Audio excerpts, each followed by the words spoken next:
Hello, can you guys hear me now? Yeah. Perfect. Yes. Great. Perfect.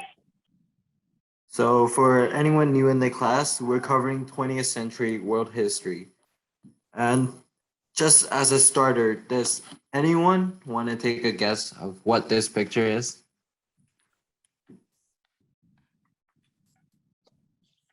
I don't know. All right, so this picture, oh, Ryan, what's your guess? When it looks back then with when the 20th century with the cars, not like the that much world. Yeah, you're right. This is a picture taken in the 20th century. And to be just a bit more specific, this is Vancouver in 1950.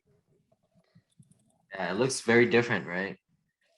Yeah, especially the cars. Yeah, the cars changed a lot. All right, moving on. Why aren't there like the name tags above on the traffic stuff? Like the, what do you mean by? So it's like here. See over here. Why isn't like there a name or number or whatever? Oh, that's just the traffic lights. Usually the signs would be at a different place. All right, moving on. So for us again, like anyone new, my name is Edison and I'll be your teacher for this class. And there are just 3 expectations in my class. Stay muted unless you're allowed to speak. Put your real names as your usernames. We had some problem with that last class. And just have fun. All right. And for today's class schedule, we'll be covering World War II and we'll have a Kahoot. And then we'll learn about the development of computers. So World War II is probably one of the biggest wars in world history, and it encompassed a lot of countries around the world. And you see a lot of these pictures here. These are on your left, you can see Russian soldiers in Stalingrad, in Poland, and on your right, you can see German planes in World War II. Wait, I have a question. Why are the tanks like going toward each other? Like why? Because if they don't stop, they might crash. It's like tanks, usually they stay in a group together. So if one tank gets attacked, the other tanks can help them. So that's why they're really close to each other. All right. So we're gonna start off with World War II then. This video was made possible. Can you guys hear the sound from the screen now? Yes. All right, perfect. And is there any buzzing sounds? No. By Skillshare. Churchill was a man with many talents. This video was made possible by Skillshare. Churchill was a man with many talents. He was an artist, a butterfly enthusiast, and he had a young man by the name of Benito Mussolini moves from. All right. This video was made possible by Skillshare. Churchill was a man with many talents. It's 1902. A young man by the name of Benito Mussolini moves from Italy to Switzerland to avoid military service. He gets big into socialism, working for trade unions, writing for socialist newspapers, advocating a violent overthrow of European monarchies, the whole shebang. This gets him in a bit of trouble with the Swiss police, so he gets arrested, sent back to Italy, set free, returns to Switzerland, is arrested again, goes back to Italy again, completes his military service after previously avoiding it, and then after a brief stint as an elementary school teacher, he finally returns to work as an avid socialist. His speeches and journalistic abilities made him famous among Italian socialists. He was anti-war, so when Italy colonized Libya in 1910, he rioted and got arrested. Then World War I came along, and once again he protested Italy's involvement. But then he thought, wait a minute, this war could bring about the social climate needed to overthrow European monarchies and bring about the socialist revolution everywhere. And suddenly he was pro-war. But his fellow socialists didn't like his new pro-war stance, so they kicked him out of the party. So then he said, you know what? I'm done with socialism. We need something new. not based on class divisions tearing us apart, but based on unity through nationality. We'll conquer the Mediterranean and reunite all Italian peoples just like the days of the Roman Empire. I'll call it fascismo, and it will guide the Italian nation to greatness. That's all well and good, Mr. Mussolini, but what kind of haircut am I giving you? Let's go with bold.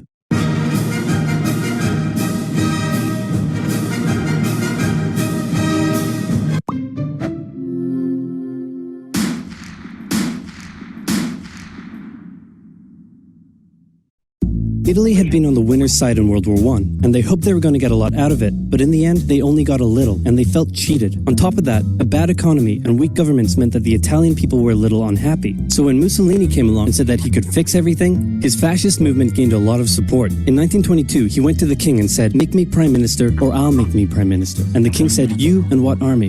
"This army." This is like a very famous event that happened. The name is called the March on Rome. And why is it called March on Rome? It's because Rome is the capital of Italy. And what Benito Mussolini did was that The he march? had all, Or yeah, what? March. Like March on Rome. So he had a bunch of his supporters just go to the capital city.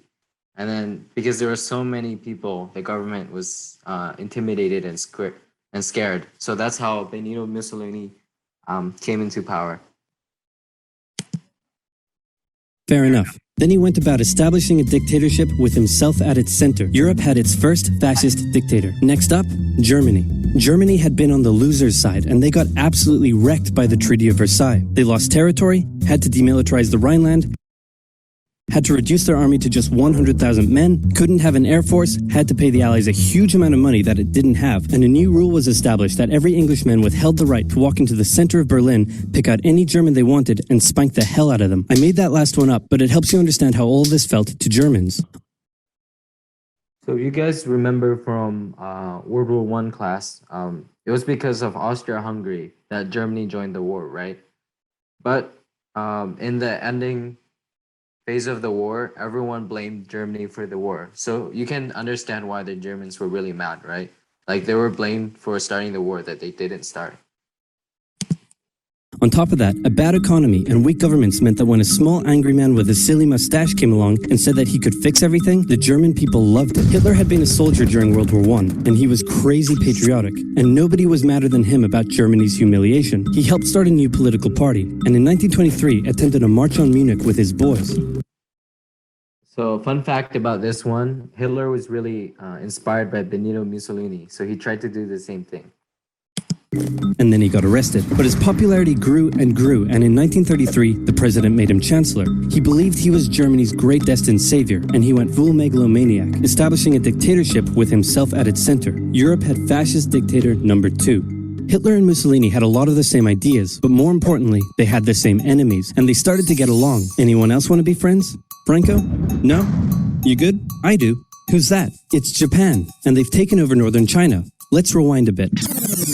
Japan had isolated itself from the rest of the world for over 200 years until the Americans showed up and said, "You're going to trade with us and you're going to like it." Then the Western powers imposed a bunch of unequal treaties, meaning Japan's economy was bust. They also had no natural resources, so they decided to go get some. They went to war with China to gain a sphere of influence over Korea, and they took a bunch of China's stuff. But then the West said, "Hey, cut that out." And since Japan couldn't take on the West, they said, "Okay, I guess we'll just go home." Wait a minute, what are you doing? Taking advantage of a weakened China and setting up spheres of influence. But I was the one who weakened them. We know. And you guys didn't let me have anything. We know. That seems unfair. We don't think so. Okay, see ya. So Japan thought, screw this, and went to war with Russia, and stunned everyone by actually winning. Then they fully annexed Korea, but they didn't stop there. In World War I, they took Germany's colonies and islands in Asia, and then in an incident that was maybe staged by the Japanese army, a bomb blew up a Japanese train in Manchuria, giving them an excuse to launch an invasion and take over.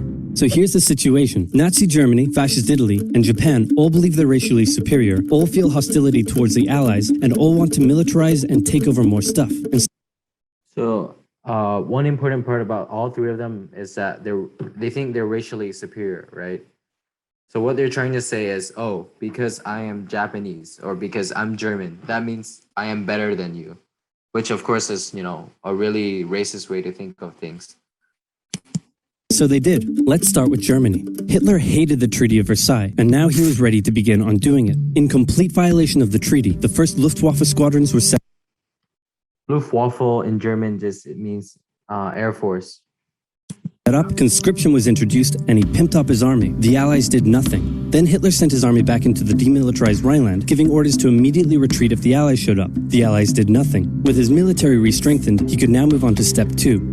He wanted to rapidly increase the Aryan population, and to do so, he needed Lebensraum, or in other words, he would have to take over the world. But for now, a good portion of Europe would do, and he began eyeing up his neighbors. The Allies finally started to get worried, so they implemented a fairly useless diplomatic strategy called appeasement, and it went a little something like this. Hitler would say, "I want that thing," and the Allies would say, "You can't have that thing." "Okay, you can have that thing, but no more." "I want that thing." And repeat. In 1938, Hitler's army marched into Austria and just took it, with no resistance. Boom, this is Germany now. Next, he demanded to be given the Sudetenland, an area of Czechoslovakia with many ethnic Germans. The Allies held a meeting with Hitler in Munich and said, "Look, we're going to give you what..." "Hang on, this meeting is about my territory. Shouldn't I come to the meeting too?" "Anyway, we're going to give you what you want." "Really?" "Yeah." "Just like that?" "Yep." "What's the catch?" "Just sign this piece of paper promising you won't invade the rest of Czechoslovakia." "Okay." Then Chamberlain returned home victorious, waving his signed piece of paper in the air, declaring crisis to be averted and the continuation of world peace, and we built a statue of Chamberlain in his honor, and every day on the 30th of September we celebrate Chamberlain Day. Hitler's invading the rest of Czechoslovakia.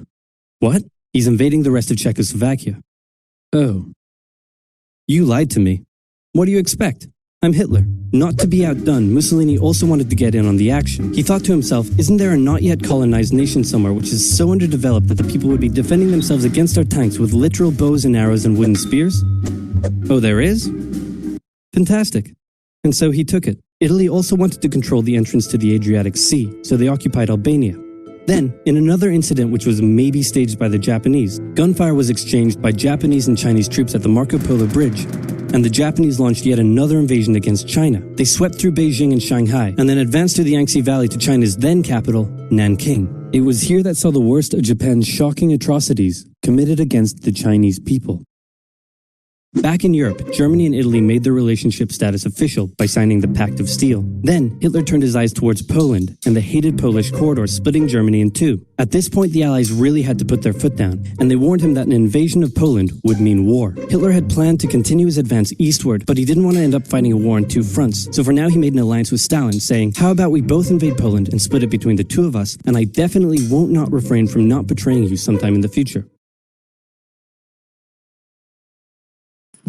That agreement between Hitler and Stalin, who was the leader of the Soviet Union, is called the Molotov-Ribbentrop Pact. It's a really famous one, and you guys should also know. Oh, Soviet Union. I think Good. This new alliance stunned the West. On the 1st of September 1939, German troops entered Poland, and Britain and France declared war on Germany. The Poles fought hard, but they were no match for the two giants crashing down on them from either side. Then came a period known as the Phony War, where everyone just sort of sat around not doing much. The French had launched a small invasion into the Saarland, but they maintained mostly defensive positions, and after a while decided to just turn around and call it a day. Speaking of France, the French were still super proud of their victory in World War I, and they hadn't really moved on from it. They still used horses, they dispatched messages by motorbike instead of using radio, orders from the commander-in-chief were usually pretty vague, and the troops were rarely inspected. They built a line of defenses along their German border, but didn't bother extending it all the way to the Channel, and they wouldn't launch artillery strikes against Germany out of fear of being retaliated against. In a war, they didn't want to attack the enemy. And at first the UK wasn't much better. Chamberlain still naively hoped that the war could be ended diplomatically. Instead of bombing raids, the RAF dropped propaganda leaflets over German cities, which one air marshal said likely did nothing but provide the continent with toilet paper for the duration of the war. They also only sent 200,000 men to France, while the French had mobilized millions. Both Britain and France wanted to avoid a repeat of the First World War, and so they wanted to keep the war as far from home as possible. So they turned their eyes north, towards Norway.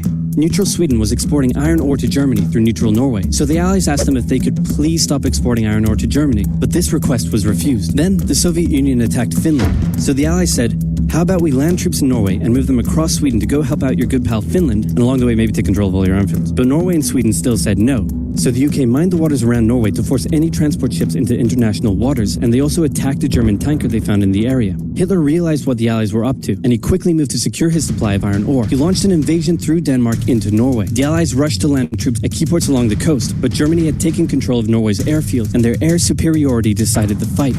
The Allies had to retreat. After this slightly embarrassing failure, Chamberlain resigned and was replaced with Winston Churchill, who had a slightly different approach to dealing with the Germans. Hitler's overall strategy was similar to Germany's First World War strategy. Attack France, defeat France, knocking out the UK in the process, then turn on the Soviet Union and win the war. During the Phony War, the Allies had given Hitler time to prepare his forces. Now, he was ready to attack. The Allies had wanted to place troops in Belgium, but Belgium had refused, and in a move that surprised pretty much no one, Hitler launched an invasion to get around France's defenses. The Allies charged into Belgium at full speed to meet the German invasion head-on, and it looked like a repeat of the First World War was coming. But this time, Hitler had a trick up his sleeve.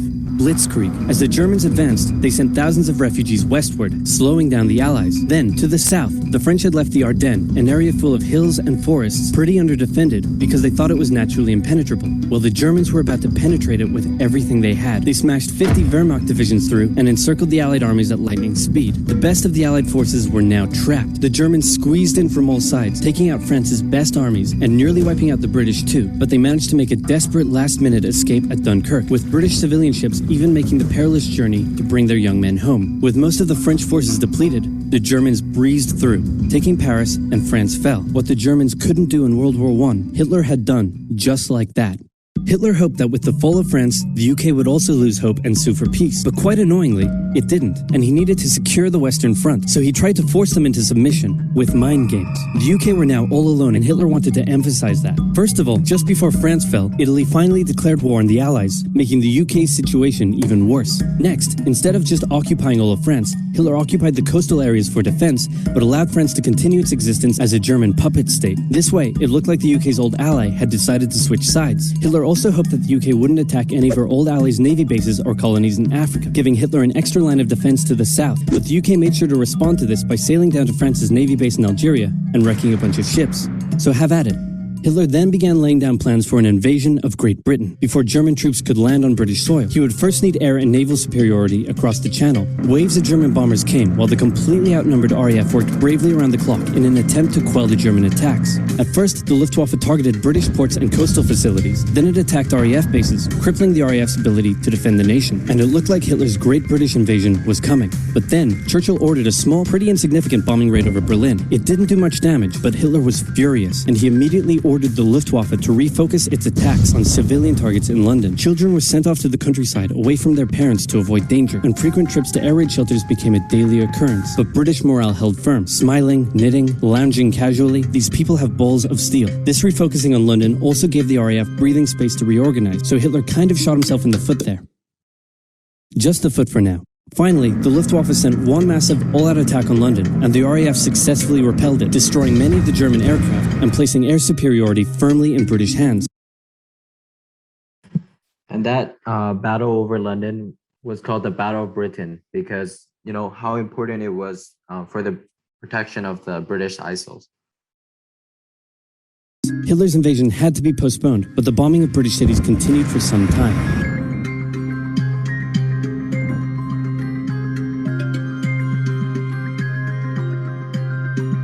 Why does it say click here? This video was made possible by Skillshare.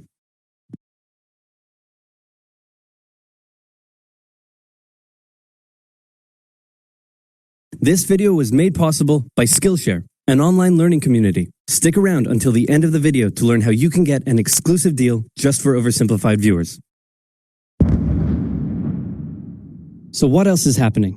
Well, when I said Britain was all alone, that wasn't entirely true. Many Commonwealth nations and other Allied colonies had joined the war in Britain's support. They would play a key role throughout the war, particularly in the African and Italian campaigns. On the Axis side, Germany, Italy, and Japan signed the defensive Tripartite Pact, bringing their military alliance even closer together. The Soviet Union's war against Finland should have been an easy victory, but it became a humiliating struggle, and their military ineptitude was put on full display. In the end, they did force the Finns to sue for peace. Then, they continued their honorable campaign of pushing around much smaller countries by annexing the Baltic states and part of northern Romania. France's colonies in equatorial Africa were like, heck no, we aren't going to join the Germans, and they all pledged their allegiance to free France, except for Gabon, which had to be taken by military force. The Allies also tried to capture the strategic port of Dakar, but that ended in failure. Mussolini had seen Hitler's successes, and he thought now it was Italy's time to shine, so he tried to take British Somaliland, and that went pretty well. Then he tried to take Egypt, and that went less well. Then he tried to take Greece, and that went really badly. Churchill began referring to Italy as Europe's soft underbelly. He began favoring a military campaign from the south and started sending British troops to Greece. All of this had Hitler pretty concerned, and he moved to protect his southern flank. He had been getting friendly with Hungary and twisted their arm into signing the Tripartite Pact and joining the Axis powers. Romania was also eager to join for protection against the Soviet Union. The Tripartite Pact was designed to prevent any other countries from deciding to join the Allies, specifically Britain's old ally, the pesky United States of America. When war first broke out, American public opinion was strongly against joining in. In 1940, there was an election. The Republican candidate said, "I will not send any young Americans to die in Europe," and sitting President Franklin D. Roosevelt said, "I will also not send any young Americans to die in Europe. Unless I have to, then I might." And Roosevelt won. Churchill asked him to join the war, but Roosevelt said, "No can do, Winston, but you know what? Here, have some weapons." America began supplying the Allies with food and munitions, but there was one problem. German U-boats were sinking thousands of Allied supply ships in the Atlantic, including American ones. If the Germans could sever Britain's supply line, the UK would starve. Throughout the war, the Allies had to come up with better technology to fight the U-boats. Improved radar, aircraft with longer range, better weaponry and convoy tactics. At one point, a man even called a meeting and said, "Pykrete. You take some wood, you take some ice, you put them together, you get pykrete." And then he pulled out a gun and shot some wood and it shattered. And then he shot some pykrete and the bullet ricocheted off it and hit someone else in the conference room. Then they tried to make a pykrete aircraft carrier, but that idea was scrapped because that's a really dumb idea. In the end, Alan Turing and his team of codebreakers cracked Germany's Enigma code, and the U-boats gradually became less and less of a threat. Back in Africa, Britain decided to push Italy out of Egypt. Hey, that was pretty easy, so they kept going. Hitler realized he was going to have to finally step in and do something. He went to Bulgaria and Yugoslavia and said, "Hey, I'm going to move troops through you to get to Greece, so either join us or, be invaded." Bulgaria opted to join them. Yugoslavia opted to be invaded. Then Greece finally fell to the joint German-Italian invasion. The British had moved troops from North Africa to fight in Greece, which helped Rommel and his tank divisions push the British back to Egypt, and they could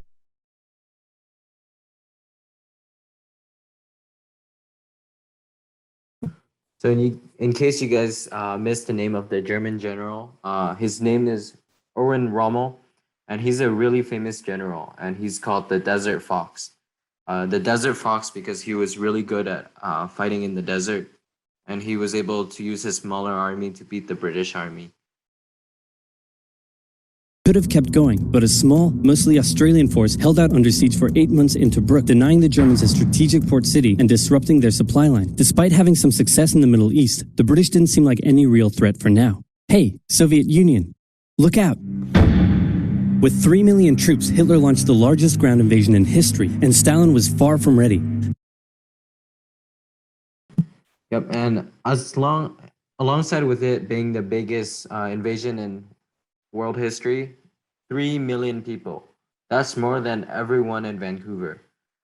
And the name of that operation was called Operation Barbarossa, and it was named after a German king.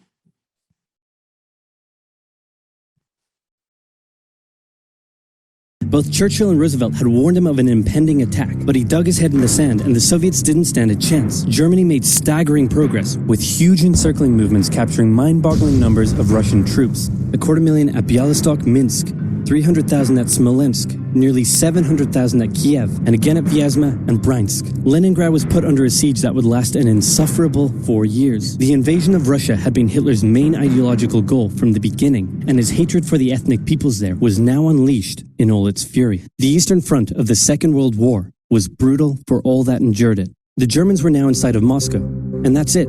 It's all over. But then it happened. It got cold.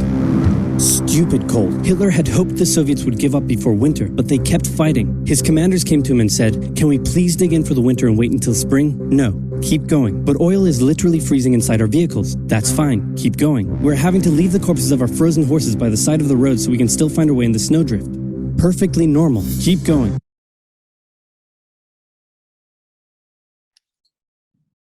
That's so exotic. Yeah, and just as a side note, that was one of the coldest winters in history. That was like -40 degrees Celsius. So Wow. really, really cold. And they couldn't stay inside their houses. strict. Yeah. And the thing was, they weren't inside houses. They were outside, fighting in the streets, fighting in the forest. Wow. Yeah, I He's know. crazy for them to fight in the winter. Yeah, it's crazy. Hitler hadn't given his millions of men winter clothing and supplies because he thought he really should have won by now. Then, Stalin called in troops from the Siberian front, specially trained to fight in the extreme cold, and the Germans were no match. They were now being pushed back. They had no choice but to dig in and wait for winter to end. Germany's victories were staggering, and Japan was eager not to miss the victory bus. Their war in China had come to a standstill, but they wanted to keep expanding their sphere of influence and getting those sweet, sweet raw materials. They began making plans to expand southward, but there was a problem. Southeast Asia was heavily colonized by America and Great Britain. It was also full of ocean. Ocean meant naval combat, and there was no way the Japanese Navy could stand up to the US and the UK. So they thought, wouldn't it be nice if we could destroy their navies before we begin our conquest?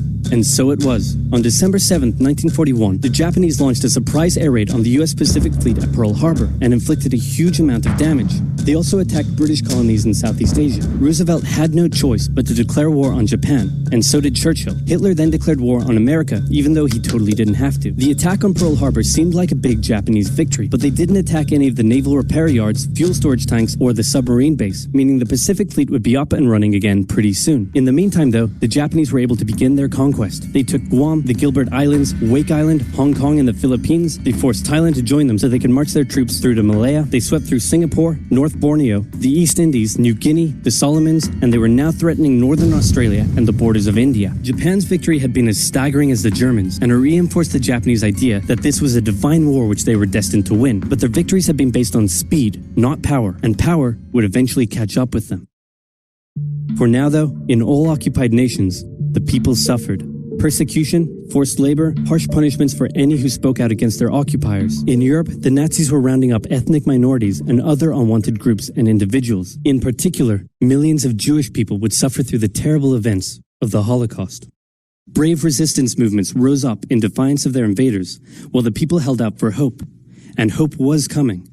Winter was over, and Hitler could continue his push eastward. But this time, he switched up his strategy. He wanted to focus on the south. His plan was to cut off the Russian armies in the Caucasus, an area full of oil, and then invade the Caucasus and take all the oil. His forces moved across the north with ease, and Hitler got cocky. He rerouted the 4th Panzer Army south early, leaving the 6th Army to complete the encircling movement alone. To do so, the 6th Army had to reach and take the key Soviet city of Stalingrad. The Russians defended it fiercely, and Stalingrad saw some of the harshest fighting of the entire war. The Soviets held up the German advance for 5 months as they battled in the war-torn city, which bought them valuable time. All right. So, at the Battle of Stalingrad, does anyone know why it is so important? Just by the name.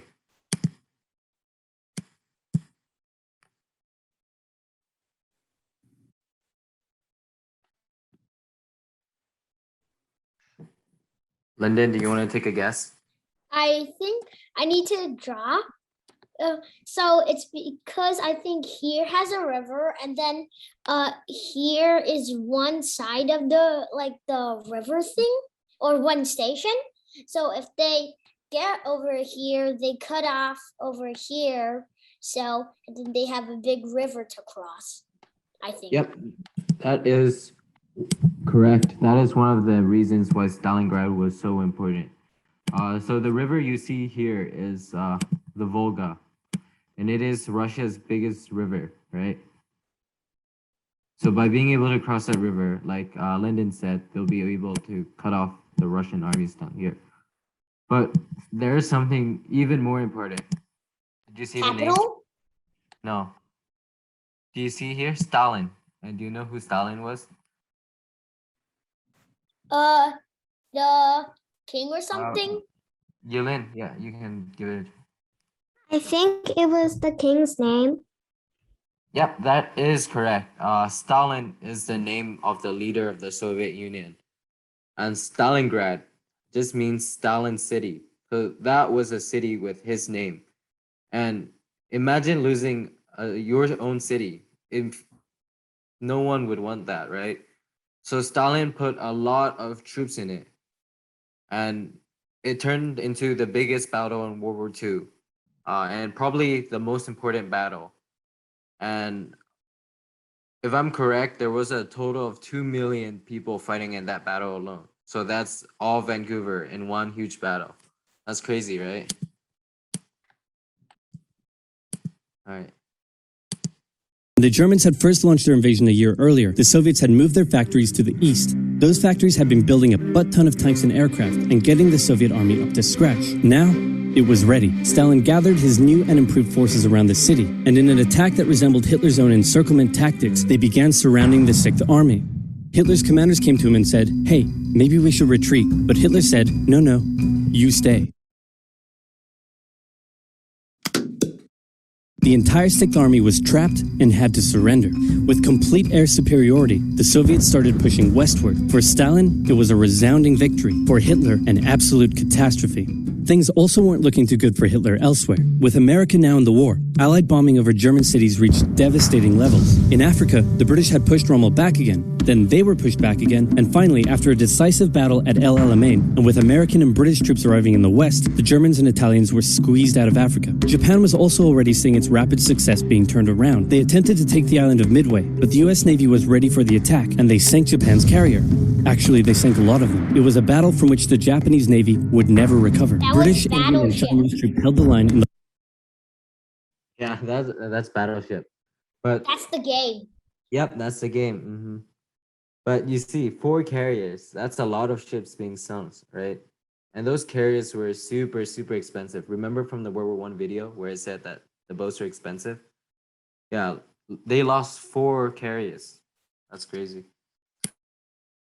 the harsh jungle terrain of Burma, and the Japanese suffered losses in the Solomon Islands and New Guinea. They began to realize they were not invincible. With the Axis out of Africa, the Allies had to decide their next move. Churchill still wanted to attack from the south, while the Americans preferred a full sea invasion in northern France. "All right," said the Americans, "we'll do it your way." Allied forces successfully landed in Sicily and began moving north. They also carried out bombing raids over Rome. The thing was, many of the people in Sicily had relatives living in America, and they greeted the American troops quite warmly. With the war reaching home territory, most Italians just weren't that into it, and Mussolini was suddenly very unpopular. He was voted out by his own fascist Grand Council and was toppled from power. Italy immediately began negotiations for surrender. Hitler wasn't surprised and had already sent reinforcements southward. In an operation he ironically called Operation Axis, German troops quickly disarmed Italian troops in the north. The Allies continued fighting the Germans up through Italy, but then winter set in, meaning mud, and everything slowed to a halt.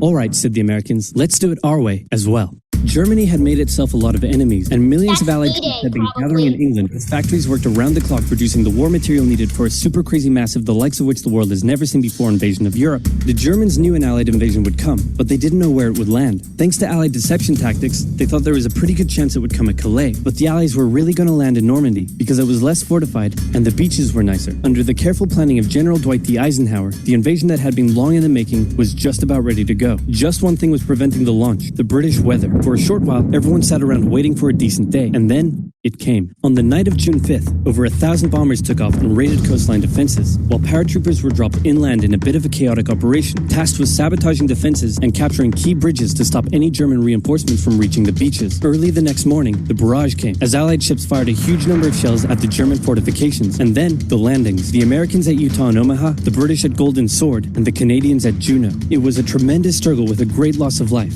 particularly at Omaha, but the Allied troops captured the beaches and the landings were a success. Then they began their movements inland. They took the port of Cherbourg and the city of Caen. The Americans moved south to capture Brittany. Then, in a massive disaster for the Germans, British and Canadian troops from the north and Americans from the south trapped the German 7th Army in a near wipeout encircling movement. In August, Allied troops landed in the south of France to little resistance. On one beach, all they found was a Frenchman handing out champagne. Paris was liberated and the Germans were pushed out of France as the Allies entered Belgium.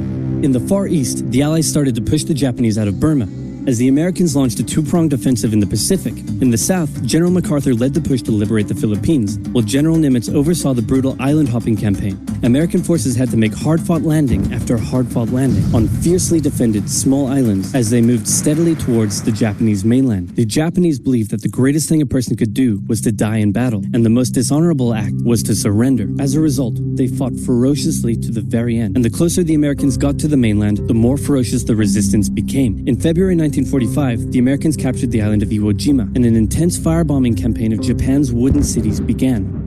The Allies suffered some setbacks trying to liberate the Netherlands, but they were making progress and were now threatening the industrial heartland of Germany. Hitler's health, both mentally and physically, was rapidly deteriorating. Things were looking bad, and he was desperate. He said, "We need to turn this thing around, and I've just the trick. Remember a few years back when we blitzkrieged through the Ardennes and trapped the Allied forces in Belgium? Well, I'm going to do the exact same thing. Again." He gathered his forces and tried to pound them through the Ardennes. He used up the remainder of Germany's strength and resources, and he managed to create quite a nice bulge. He also trapped some American forces in the Belgian town of Bastogne. The Germans sent the trapped Americans a message saying surrender or be annihilated. When it was read out to the commanding officer, he said, "They want to surrender? No, sir, they want us to surrender." Nuts! And that's what they sent off as their official reply. General Patton's Third Army then managed to break the siege from the southwest, and the Germans were pushed back. Hitler's last-ditch attempt had failed, and what followed was a total collapse of the German forces. The Allies pushed into Germany from both sides. The Soviet Union took Warsaw and kept pushing to Berlin. In his bunker, Hitler realized all hope was lost. Berlin fell, and with it, Hitler's dreams of a great German empire. Two of the Axis nations had been knocked out. One to go. The Americans began their assault on Okinawa, the last island before they would reach the Japanese mainland. The desperate Japanese fought hard, launching kamikaze attacks on the US ships. The citizens of So kamikaze in Japan means divine win. And what the kamikaze people did was that they would go on their planes, right? And they would fly their planes straight on the American boats. Yeah. So they were pretty desperate to win the war. And they know that it was a pretty hard fight. Okinawa suffered through the terrible fighting, but in 2 months, the island was captured. The Allies now had to make a choice. Either continue the devastating struggle up the Japanese mainland, or they could try to coerce the Japanese into surrendering now. In July, the first successful atomic bomb test took place in New Mexico, and the destructive weapon was ready for use. America and the UK were also seeing the Soviet Union not so much liberating as occupying its captured territories, and so they wanted to put on a show of force. On August 6th, the A-bomb fell on Hiroshima. Then, on the 9th, Nagasaki. The cities were reduced to rubble, and for the people living there, it was a terrible fate. But for the Allies, it achieved their main aim. In September, the Emperor announced Japan's surrender, saying the war situation has developed not necessarily to Japan's advantage. After 6 years, war was finally over. The Allies occupied Japan for 8 years. The Emperor was allowed to keep his position, but General MacArthur made sure this picture was printed in the Japanese press to display to the Japanese people that their emperor was not the divine, powerful being they had believed. Germany was divided between America, the UK, France, and the Soviet Union. In 1949, the Allied sectors were united into West Germany. The Second World War had been more terrible and destructive than the first. In its aftermath, two major superpowers with two very different ideologies had come out victorious, and the tension between the two of them would create a new kind of war. A very, very cold one. Wow, Churchill, that looks just like... So that's it of World War II. And I hope you guys have a good understanding of what happened in it. And right now, we can move on. Yes, sir. This video was made possible by Skillshare, an online learning... And Kahoot time. All right, let's go.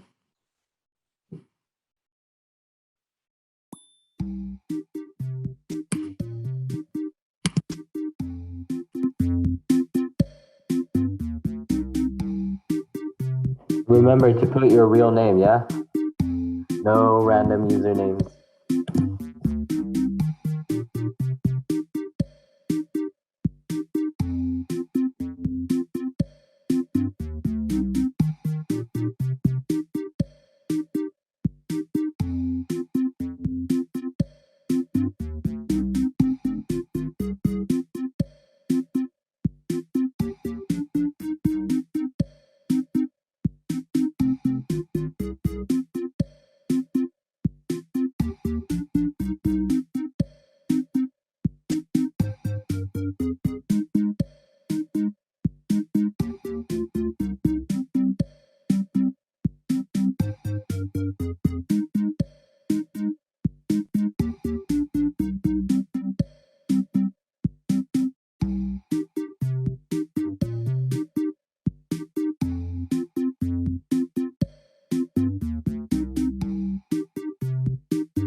missing Audrey, Eric, Not Lyndon. playing. You're not playing? Okay. I want to learn more about computers because mostly I know about how the silicon thing. Okay.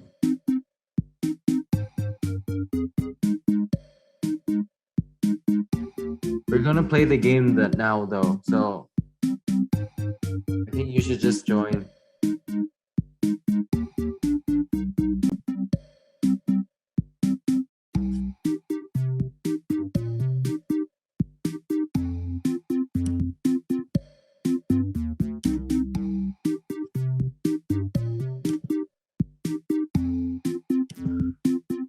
Oh yeah, and when we're talking about computers, it would be a completely different story from what you think of it. Because we're gonna be talking about someone called Alan Turing and how he helped the development of computers. But anyways, I'm gonna start the game now.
Tough one, right? It's the bald guy, remember? The thing is because I remember all the other ones. You should have joined. Well, I'm not.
Congratulations, Ryan.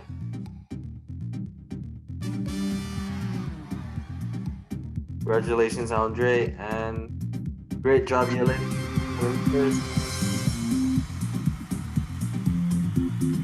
It's great.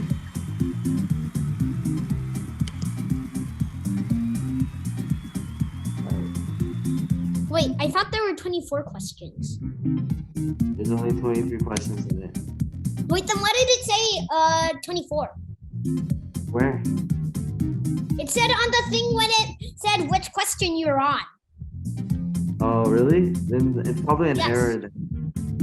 Or maybe a Typo? bug in- Yeah, probably a typo or a bug in code.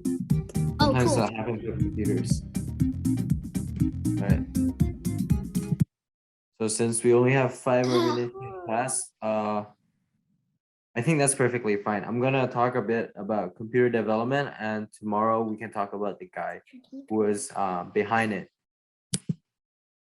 So the development of computers, right? So look behind you. Does it look like a computer? Does it look like the one in front of you right now? Clearly, it looks much different from Is that what the you one think. that is 23 tons? I'm not sure how heavy it is, but yes, it is pretty heavy. It's probably in the tons. And yeah, computers used to be really, really big. And the guy you see in the picture there is a really famous British computer scientist called Alan Turing. And behind him is his computer. And you see, it's really different from the computers we have now because of how big it is. And for us, computers are really important, right? They're part of our lives. And since we live in the digital age, everything has to do with computers. Like your school, right? Your grades are in a computer. Your teachers usually teach through a computer, right? And during COVID, all Our you guys. teacher mostly teaches with paper and whiteboard. Oh yeah, okay. But over COVID, like a lot of students learned through the computer, right?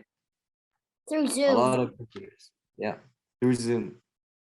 And even things like your parents' cars, right? When they move around, they use things like Google Maps, right? Google Maps, GPS. Or even when you're ordering food at McDonald's, the thing that you're ordering with is a computer. The screen you're seeing with is a result of a computer. So as you can see, computers are really important. So why were computers made in the first place? So the main reason computers were made was they needed a machine strong enough to break the Enigma. And now you guys are probably having questions. What's the Enigma, right? So in World War II, Germany had this machine called the Enigma. It's right behind. And that computer was used, it wasn't a computer, but it was more of a decryption machine. So what it did is that when you put a message into it, it turns into secret code. And then from that secret code, they give it to the other person, and then the other person can put that secret code into this machine, and they'll be able to understand the message. So why would they need a secret code? Well, it's because it's a war, right? They want to hide what they're doing. Wait, I have Remember- a question. Yeah. On the Enigma typer thing, is it the standard thing? Like right now, the computer stuff?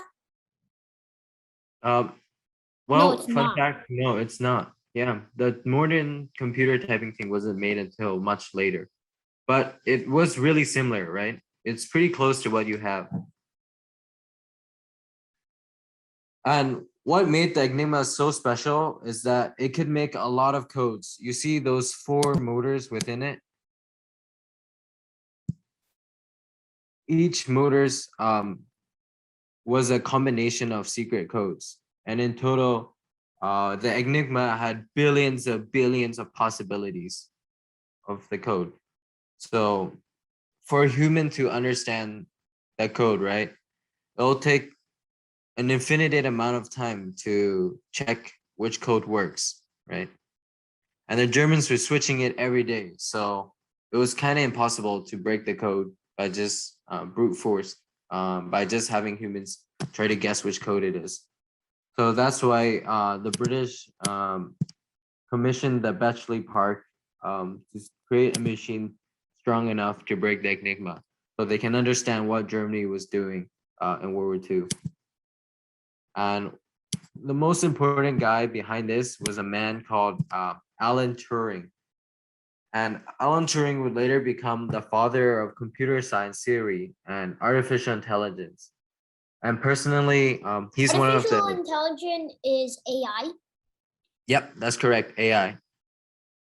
So you can see he's really important within computer development. He would create a computer that could break the Enigma.